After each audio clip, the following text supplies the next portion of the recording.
ঘরছাড়া BJP কর্মীদের সাথে দেখা করতে এলেন বিজেপি নেতা দিলীপ ঘোষ। ভোট পরবর্তী হিংসায় ঘরছাড়া বিজেপির বহু কর্মী। ঘরছাড়াদের একটা বড় অংশ আশ্রয় নিয়েছে বিজেপির জেলা কার্যালয়। রবিবার কলকাতা থেকে বর্ধমানের জেলা বিজেপি কার্যালয়ে হাজির হন দিলীপ ঘোষ। পার্টি অফিসে দলীয় নেতৃত্বদের সঙ্গে একপ্রস্থ বৈঠক করেন তিনি। বৈঠকে উপস্থিত ছিলেন জেলা বিজেপি সভাপতি অভিজিৎ দা, সাধারণ সম্পাদক আশিস মণ্ডল সহ অন্যান্য নেতৃত্ব। তবে দিলীপ ঘোষ কোনো কথা বলতে অস্বীকার করেন, তিনি কার্যত ম্রিয়মাণ ছিলেন। এই রেজাল্ট বেরোনোর পর থেকেই তো আমরা 4 তারিখ থেকে এখানে আছি। ওই আমরা বিজেপি করি, বিরোধী পার্টি করি, তার জন্য। কাদের ভয় এখানে রয়েছে?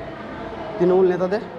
ওনারা কি ভয় দেখিয়েছে আপনার? হ্যাঁ, ওরা তো বারবার বলে যে বিজেপি ছাড়া যা করবি কর, বিজেপি করলেই পাত ভেঙে দেবো, গ্রাম ছাড়া করবো, ঢুকতে দেবো না। সে কারণেই এখানে আছি। আমরা আছি বর্ধমানের ভারতীয় জনতা পার্টি জেলা কার্যালয় অফিসে আছি। কেন আছি? যেহেতু আমাদের বিজেপি পরিবারে বিজেপির কর্মীরা, নেতারা সকলে সপরিবারে ঘরছাড়া হয়ে আজকে এই আশ্রমে, এই ভারতীয় জনতা পার্টি অফিসে আশ্রয় নিয়েছে। কেন? তৃণমূলের সন্ত্রাসের ভয়ে।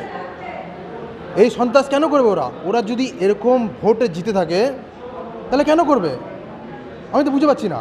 ওরা তো জিতেছে, ওরা আনন্দ করুক, হইয়াল্লা করুক, এটাই তো গণতান্ত্রিক অধিকার। কিসের জন্য লড়াই, কিসের জন্য দাঙ্গাদাঙ্গি? আমাদের প্রশ্ন একটাই, কেন লড়াই করবে, কেন দাঙ্গাদাঙ্গি করবে?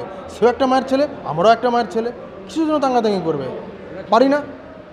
ওরা কি বলছে, আমাদের যেসব পার্টির ছেলেরা কর্মীরা আছে, যারা দলের জন্য পরিশ্রম করেছে, লড়াই করেছে, তাদেরকে ঘর ছাড়া করেছে, ঘর ভেঙে দিয়েছে, ঘরে থাকতে দিচ্ছে না। ছোটো ছোটো বাচ্চারা স্কুল যাচ্ছে, তাদের স্কুল যাওয়া বন্ধ করে দিয়েছে।